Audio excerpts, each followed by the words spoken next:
Oui, Monsieur le Président, honorables assesseurs, c'est pas bon?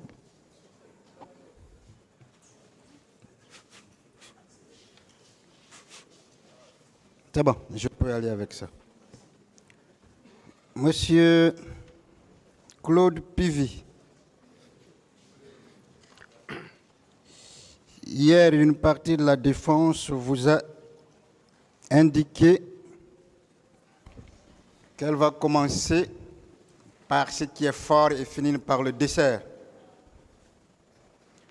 Moi aussi, je vais commencer par plus fort et je vais finir par le dessert.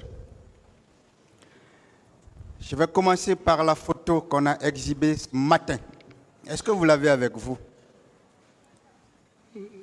Non, je n'ai pas la photo avec moi ici. Monsieur le Président, je voudrais qu'on lui trouve la photo. Je n'ai pas compris.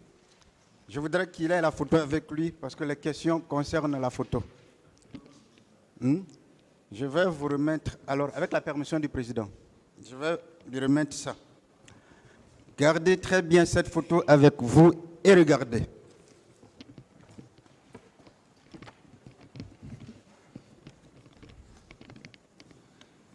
Monsieur Pivy, quand vous preniez le pouvoir, quel grade aviez-vous? En prenant le pouvoir, j'étais au grade de lieutenant. Sur la photo, quel grade se trouve là? Ici, c'est le grade de capitaine. Parfait. Quand vous prenez le pouvoir, monsieur Aboubakar Diakité, avec quel grade? Il était au grade de sergent-chef. Sergent-chef. Ce sont les deux V. Oui.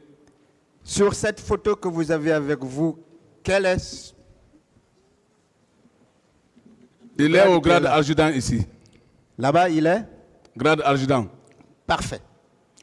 Quand vous preniez le pouvoir, quel grade le général Sekouba avait? Quand on prenait le pouvoir, le grade c'était le grade de colonel plein. Et sur cette photo, c'est quel grade? Ici, je vois général de brigade.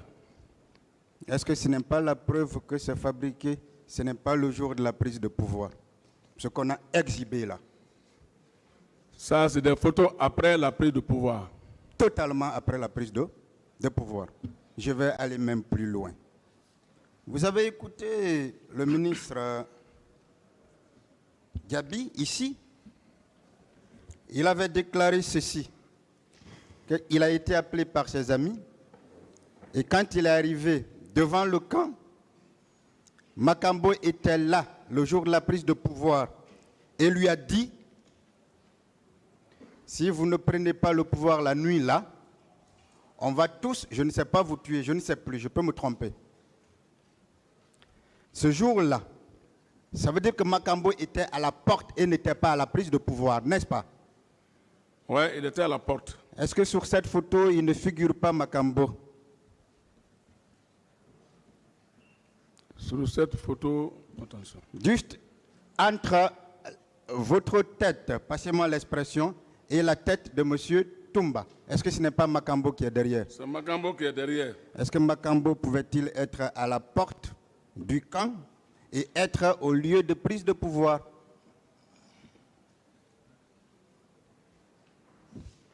Non, ici, ça c'est... Vous n'avez pas compris. Est-ce qu'il pouvait être aux deux endroits en même temps? Non. Non. Non. Est-ce que ce n'est pas une preuve que depuis que ce procès-là a commencé, M. Aboubakar Toumba cherche à manipuler, cherche à toujours arguer de contre-vérité? Est-ce que ce n'est pas la vraie preuve? Est-ce que ce n'est pas la preuve? J'ai bien dit que ici, ça c'est après la prise de pouvoir. Toujours sur la même question. Les photos que je vous ai remises, que j'ai montrées hier, regardez si le président a ces mêmes photos, regardez les tenues que vous portiez. le 22 dans la nuit à la prise du pouvoir, est-ce que ce sont les mêmes tenues? Non. À la prise du pouvoir, j'étais en tenue parachutiste. Vous ne voyez pas qu'à la limite, c'est même du faux que l'on vient de faire?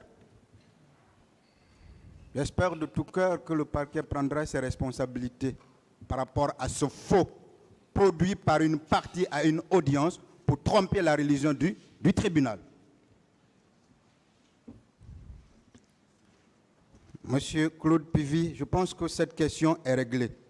Est-ce que cela veut dire tout simplement que tout ce que vous avez dit dans cette salle ici par rapport à la prise de pouvoir, c'est vous qui avez raison, c'est vous qui dites la vérité à 100%? Bien sûr. Bien sûr. Est-ce qu'un tel plaideur qui ne dit pas la vérité doit être entendu par le tribunal et même par toutes les parties? Bien sûr. Est-ce que celui qui dit des contre-vérités et qui produit en faux à une audience doit être, ces déclarations doivent être prises au sérieux? Non. Alors, M. Claude Pivy, c'est vous qui avez été l'homme fort du 22 et 23 décembre 2008. Même sur la photo, mais regardez la position du président. Mais ce n'est pas le patron qui regarde ses subordonnés, mais regardez comment il est arrêté à côté. Est-ce que ce n'est pas le patron qui regarde ses subordonnés qui discutent entre eux? Bien sûr. N'est-ce pas la preuve, encore une fois, que la prise du pouvoir, c'était M. Coplan, l'armée guinéenne et Dieu, comme le dit celui qui a été le président de la transition à l'époque. N'est-ce pas cela? C'est ça. Exactement. On va avancer. Je pense que ça, c'est très clair. Mais, puisque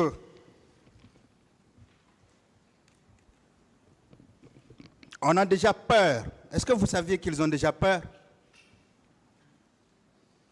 Reprenez. Est-ce que vous saviez que la défense de M. Aboubakar a déjà peur de la défense du président Dadis? Ils ont déjà peur. Ils ont déjà peur, c'est Bien pourquoi, sûr. alors même que je n'ai pas encore produit un passeport, ils en parlent parce qu'ils savent que j'ai tous les éléments qu'il faut contre eux. C'est cette peur-là qui les amène à ne pas vous respecter ou parfois à titiller même les autres avocats. Mais nous n'en ferons pas autant. On va avancer. Hier, je vous ai lu ici une déclaration du président El Hadj Cellou Dalein Diallo. Vous le connaissez bien? Si, je connais le président C'est Cellou un Dalein. homme responsable, n'est-ce pas? Oui, Est-ce que c'est un grand homme? c'est un grand homme. Est-ce que selon vous, ce grand homme ne peut pas dire des contre-vérités? Si, il peut dire. D'accord. Alors hier, vous avez entendu dans son PV, vous l'avez entendu dire qu'il a vu le lieutenant, plutôt le commandant, Aboubakar Diakité, en tête de béret rouge, tiré à bout portant au stade. Est-ce que cela ne suffit pas pour expliquer que c'est M. Toumba qui était au stade avec ses hommes pour commettre tous ces massacres? Est-ce que ce n'est pas ça? Cette déclaration ne constitue pas une preuve? Déjà, ça, c'est une preuve. Bien. Donc ça, c'est l'époque-là. Bien. C'est pourquoi j'ai dit, lorsque je dis maître, que j'ai répondu à une question sans connaissance de cause. Non, j'ai juste demandé si vous le confirmez. C'est tout. La question est très simple. Alors, en ce qui vous concerne, moi, je voulais savoir quelles sont les troupes que vous aviez en votre portée. Puisque lui, il avait au moins le camp Kamen, qui était acquis à sa cause, le camp Alpha Diallo, le camp génie militaire. Vous, en ce qui vous concerne, quelles sont les forces que vous avez derrière vous à l'époque? Je vous ai dit, maître, que j'étais, dès lors que, depuis que j'ai fait la connaissance avec Capitaine Dadis, nous étions inséparables. On passait, j'ai rappelé tout ça ici, comment le rapport de force a été créé. Ce n'est pas lui qui va à la quête de ceci. J'ai dit Marcel était à Conakry ici, au camp Al-Faya. Le travail que Marcel faisait, d'autres faisaient, les Bègres étaient au Kamen. Le travail qu'ils faisaient, d'autres étaient au génie militaire. Le travail que ceci faisait, d'autres étaient à la base militaire. Ce qu'ils faisaient, tout ceci-là était coordonné par moi et Marcel. Et nous sommes chaque jour avec Capitaine Dadis, soit dans un motel de 18h à 2h du matin. Avec, bien entendu, le colonel Keleti Farou. Oui, je veux savoir autrement. Donc là, si vous me demandez quelle force, comment ces forces-là sont venues, c'est ça. Non, moi je veux savoir si vous avez des forces à l'époque. Pardon? Si vous avez des forces à l'époque derrière vous, M. Touma Diakité. Ce que je peux dire, j'ai rappelé la prise du pouvoir, donc j'ai répondu à toutes ces questions, maître. Bien. Alors, entre celui qui a derrière lui des forces, notamment quand Mayenne, quand génie civil, génie militaire, et le camp, la version militaire, et celui qui n'a pas de force, de troupes derrière lui. Entre les deux, qui était censé être capable de prendre le pouvoir, M. Diakité? Et j'ai répondu à cette question. Qui était censé être capable de prendre le pouvoir entre vous deux? Maître, le pouvoir a été pris devant toute l'armée guinéenne. Ça, ce n'est pas à huis clos, c'est pris devant toute l'armée guinéenne. Donc, j'ai répondu à cette question. Bien. Vous avez également dit que le général Konaté était resté de son côté, à la défensive, avec ses hommes, et qu'il avait même pris des maisons pour les y loger. Est-ce que vous le maintenez, M. Diakité? Ah, c'était ça la réalité. Bien. Pensez-vous normal, dans un État, qu'un ministre, fut-il ministre de la Défense nationale, ait à son compte des militaires, logés par lui, et à son compte, M. Diakité? Je ne réponds pas à cette question. Alors, et par rapport à Toto, lui aussi, il en a fait autant? Pardon, maître? Est-ce que M. Toto aussi avait également des hommes qui logeaient de son côté et qui étaient à son compte? Non, je ne connais pas le domicile du général Toto, fait général Toto. Je ne connais pas son domicile, je l'ai dit, je ne l'ai pas pratiqué. C'est à l'occasion de la prise du pouvoir. Moi, je l'ai connu. C'est là-bas, j'ai expliqué ça, j'ai répondu à cette question. Alors, quel était le nombre des éléments de M. Sekouba Konaté? Hein? Le nombre de ces éléments? D'accord, je vais vous aider, maître. Le général Sekouba Konaté, il servait à Massanta, comme commandant là-bas, d'un groupement d'opérations là-bas, au temps du fait général Conté. Vu tout ce qui s'est passé dans la capitale, comme mutinerie, c'est en ce moment le fait général Lansana Conté l'a fait rentrer à Conakry, le nommer comme commandant des troupes, du bataillon des troupes aéroportées de Bata, pour mettre de l'ordre à Conakry. Voici le but qu'il a fait rentrer. Et ils ont mis tous les moyens à sa disposition à Bata pour ce rôle. Il faut que les gens comprennent ça. Le pouvoir, on sait comment on l'a pris. Si on vous interprète autrement, tout le monde est à l'écoute. Même ceux qui sont avec moi ici sont à l'écoute. Le général Sekouba était en force avant la prise du pouvoir. Oui, mais... Maintenant, les hommes, j'ai dit ici depuis à l'entame, j'ai dit, lui, ce n'est pas d'effet de ces hommes-là, de Bata. C'est ça la réalité. Lui, il est venu avec eux. Ce n'est pas pour ne rien, il est ministre de la Défense. Lorsqu'il y a des situations comme ça, pour que tu occupes une fonction, il faut que tu sois un homme. Être deuxième vice-président, ministre de la Défense, ce n'est pas parce qu'on l'aime comme ça, on a fait, c'est par rapport à quelque chose. Bien. Voilà. Dans un État comme la Guinée, où il y avait un président, M. Konaté, ministre de la Défense nationale, vous avez déclaré qu'il avait une garde plus armée que celle de la présidence. Non. Ça, j'ai dit à la prise du pouvoir. Avant la prise du pouvoir. C'est de ça que je parle. Il était bien armé, mais lorsque nous étions arrivés, le président Dadis est au pouvoir maintenant, mais il équipe le régiment. Oui, Voilà. Mais le 28, tout à l'heure, quand M. Antoine Pépé Lama vous a posé la question, le 28 septembre, vous avez dit que ces hommes, ce jour-là, faisaient la ronde dans la ville. Pardon?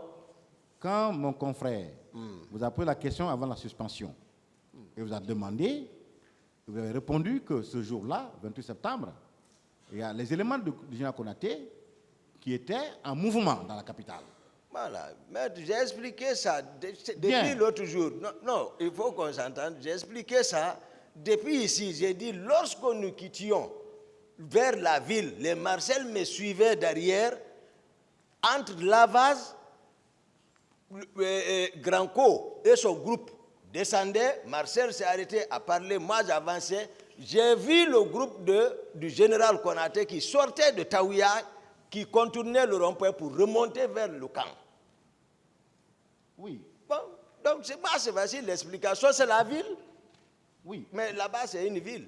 C'est Oui, la ville. Et mais puis, quand voilà. vous déclarez, Oui, ça c'est à la page, comment on appelle, à la page numéro 8 de votre PV d'interrogatoire, quand vous déclarez, le général Konaté avait sa propre garde, constituée essentiellement de ses compagnons.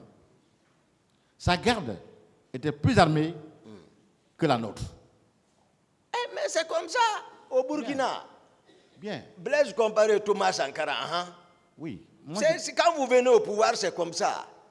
oui, mais vous, Partout, vous partout. en tant qu'aide de camp, Oui, en tant qu'aide de camp oui, de prendre Dadis Camara, oui. pensez-vous que dans un État, il est normal que le ministre de la Défense nationale ait une garde plus armée que celle de la présidence? Ah, c'est sa force, il est venu comme ça au pouvoir. On ne l'a pas donné. Lui, il est venu comme ça avec cette force. Bien.